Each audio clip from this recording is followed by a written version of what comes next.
Telangana film development corporation చైర్మన్గా ఈరోజు నేను ఛార్జ్ తీసుకోవడం, ఈ అవకాశం ఇచ్చిన ముఖ్యమంత్రి శ్రీ రేవంత్ రెడ్డి గారికి, అలాగే ఫిలిం మినిస్టర్ కోమటిరెడ్డి వెంకటరెడ్డి గారికి, వారిద్దరి నమ్మకం ఈ ఎఫ్డిసి ఇటు ఫిలిం ఇండస్ట్రీకి, ఇటు తెలంగాణకి, ఇటు గవర్నమెంట్కి మధ్యలో డెవలప్ చేయాల్సిన అవసరం ఎంతైనా ఉంది.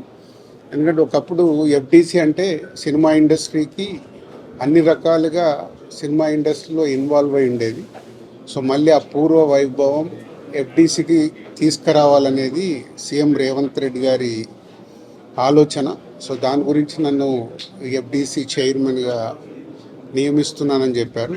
సో 100% సీఎం రేవంత్ రెడ్డి గారి విజన్కి ఈ ఫిలిం ఇండస్ట్రీని గవర్నమెంట్ మధ్యలో తెలంగాణలో ఫిలిం ఇండస్ట్రీని ఇంకా గ్రోత్ చేయాలి.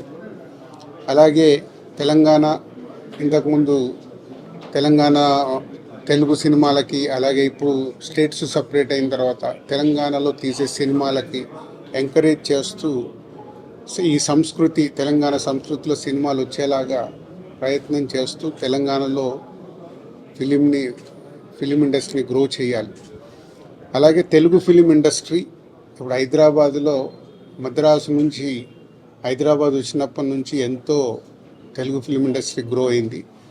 ఆ గ్రోత్ ఇంకా పెరిగేలాగా ఇండియన్ ఫిలిం ఇండస్ట్రీని కూడా హైదరాబాద్లో ఎన్నో షూటింగ్లు జరుగుతున్నాయి ఆల్ లాంగ్వేజెస్లో, అది ఇంకా గ్రోత్ అయ్యేలాగా ఈ ఫిలిం ఇండస్ట్రీకి హైదరాబాద్ బేస్డ్గా ఇండియన్ ఫిలిమ్స్ గ్రో అయ్యేలాగా చేయాలి.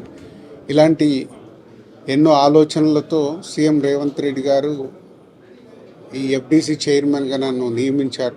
సో ఫిలిం ఇండస్ట్రీలో ఇటు Telugu film chamber of commerce కానీ, అలాగే Telangana film chamber of commerce కానీ, ఫిలిం ఇండస్ట్రీకి కావాల్సినవి గవర్నమెంట్ నుంచి ఏమేమి పనులు చేపియాలి, ఏమేమి చేయాలని ఎఫ్డిసి వారధిగా ఉంటూ అటు ఫిలిం ఇండస్ట్రీకి, ఇటు గవర్నమెంట్కి, ఇటు ఫిలిం ఇండస్ట్రీ అంటే ఇక్కడ తెలంగాణలో ఉన్న ఎగ్జిబిటర్స్ వాళ్ళకి ఎన్నో సమస్యలు ఉన్నాయని చెప్తున్నారు.